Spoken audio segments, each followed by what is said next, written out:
Hello, welcome to my channel, or welcome back if you've been here before. My name is Beth Ann. This is Pooh Bear in his little doll bed. And I have a plant here that's normally up there, but I overwatered it and it spilled everywhere. So now it's hanging out down here until everything dries. So chaos. But anyway, I wanted to come on to talk about 3 books that I read in my first year as a professor, that I was using to try to inspire myself to think about course creation and think about academic community. Um, and I'm no longer a professor, for anyone who's new to my channel, because my school ran out of money. But I really enjoyed reading these 3 books in my first year. So one of them I read actually as part of a faculty book club at my school, and that is this one, which is Fugitive Pedagogy, Carter G. Woodson and the Art of Black Teaching by Jarvis R. Givens. And this is a bit of a biography of Carter Woodson, sort of a quick summary biography of him. It's a bit anthropological, a bit social sciencey, a bit historical, just thinking about the development of Black education in the 19th and 20th century in the United States. And the title Fugitive Pedagogy is referencing the idea presented in this book that because history was erased, because the rights and vision and futures of Black people have repeatedly been trampled in this country for the longest time, and even still today, to some degree, the education of Black people is something that they really need to take into their own hands and do within their own communities, because the resources are lacking for them to do that within like the broader socially supported education, like the public education system, which we're certainly seeing today with like banned books and crap like that. So this was absolutely fascinating, a bit academically written, not intended for a lay audience. I think this was, at least in part, Jarvis Givens's dissertation, I want to say. So it does have an academic tone, but as a natural scientist, I found it accessible, because this is not a background that I have. So anyway, I mentioned there was a bit of a biography of Carter G. Woodson, and in particular, the impact that his book on the history of Black people in the United States really had on Black education. The book opens with an anecdote of a teacher who was, in terms of fugitive pedagogy, she was sort of defying the curriculum that she was supposed to teach. She was a Black teacher teaching Black students. And so she would read from Carter G. Woodson's textbooks. She'd have them kind of open on her lap under the desk, and she'd be reading them to her students. But she could quickly, close it and hide it when a white administrator would come in. But she was providing like this very necessary oppressed history to her Black students. So we open with that anecdote, and that's the whole tone of the book. And a lot of the book is basically talking about the value of the Association for the Study of Negro Life and History, which Woodson started in the early 20th century, and the incredible role that played in developing education materials that told an honest history of Black people in a way that was being erased in textbooks written by white people and in classrooms that were led by white people. So we've got the Association for the Study of Negro Life and History, and then the publications associated with it, the Journal of Negro History and the Negro History Bulletin. And again, just the important role that those played in disseminating a telling of Black history that countered the white dominant narrative that was really rewriting history at this time. So I found this just really fascinating, thinking about approaches to education, and as a way to remind myself and sort of set my brain to think about what is missing from the things that I bring into the classroom. And even from a scientific perspective, just to always remember that there are things missing from our textbooks. There are things that are glossed over in our textbooks. And as a professor, I need to weigh that and try to bring some of those things into the classroom. So found this absolutely fascinating. Another book that I read, these were books, the next 2 are ones that I read on my own. Like I said, that one was part of a faculty book club. This is a really short, slim little volume, Community as Rebellion, a syllabus for surviving academia as a woman of color. by Lorgia, Garcia, Pena, who's an academic. She's been a professor at a number of institutions. And this book was not, I am not part of the intended audience of this book.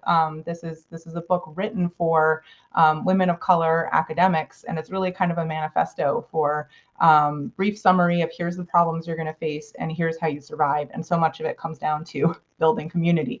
So I read it. I'd heard that it was really good. I read it from the standpoint of course, women of color in academia need their own community, but then also me as a white woman in academia, how do I find solidarity with those communities and support the Black academics, the academics of color at my own institution. So I approached it kind of reading from that lens. And quite a bit of this book talks about protest within academia. So when you see racist, colonial, sexist structures getting played out in academia, which they definitely still do, what are useful ways to stand up against those and to protest against those? So I found this, just really, really helpful. I think everyone should read it. It's not just about academia, really, because all of the stuff happening in academia happens everywhere else as well. So just found this book really empowering and honestly hopeful, because it's about what are hopeful, productive steps we can do to move forward for a better future.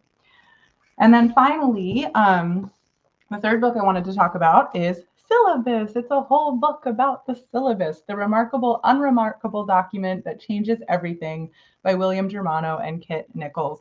And you can see how many tabs I put in here, but as a professor, I designed so many courses for the first time in my first 2 years. And this book really talks about, like, what is a syllabus? What is its intent? Because it's so easy to think about it as, oh, well, the syllabus is mostly just, I have to put in the legal language required by the college, and then I have to put in like the timeline of the course and tell the students what they need. But it's so much more than that. It's setting up like your community contract with your students about, here's what I expect from you, and here's how I will treat you, and here's how I expect you to treat me. So all of that is what's behind the policies that you set up in your class. Obviously, some policies you don't have any control over, like the things that are mandated down from the college. But you can do so much in the syllabus to set up just your expectations for the course. So I really loved this. They have a lot of great content, a lot of great examples about specific statements, like your digital recording statement and things like that. So why would you put in one thing or another, and how would you approach that? But the thing that I just found the most valuable was just that everything in your syllabus should have reasoning behind it. So if you're going to have a policy, like a super strict policy about deadlines, it's like, okay, why is each deadline really, really important? Because your course builds so heavily on previous material that you really can't progress through the course unless the students have mastery at like each of these checkpoints. Or are your really strict deadlines just sort of a holdover from tradition, and your course doesn't really build in that way, such that you can build in a more flexible deadline policy? Maybe there's some deadlines that are really important, but others are not. And so how do you communicate that to your students? That was one great example. Another example is attendance, which is something that we really struggle a lot with in higher ed these days, at least at the institutions that I've been part of, because so many of the students are working multiple jobs. A lot of them were primary breadwinners for their families. School is something that they really care about, but it's not from like day to day. It's not necessarily the top priority on any given day. So how do you include those students, support them, get them through the material, get them the education that they need? But what does that look like in the context of your class? And again, maybe attendance every day is really important because you're teaching like a statistical coding class. And so the students have to be there to work through the code. But maybe there are aspects of it where you can offer a little bit more flexibility. So it was just this idea of like, everything in your syllabus should be something that you can sit down and explain, and have really solid reasoning for. And if you can't, maybe you should rethink that piece of your syllabus. So there's so much more to it than that, really, but I hope that gives across the idea of just the syllabus is like a living document and a literal contract with your students that should be something that is like a document that really communicates with them. So I really loved this, and I thought it really helped me in my second year after I'd read it, really edit some of my syllabi and design some new ones that really reflected more what I was hoping the students would get out of the class. So those are my 3 books. Ta-da! 3 books that I read as a new professor when I was trying to figure out how to be a better professor. All of these, I would say, were they were fantastic reads. I really enjoyed these. So thanks for sticking around, and I will see you all in the next video. Bye.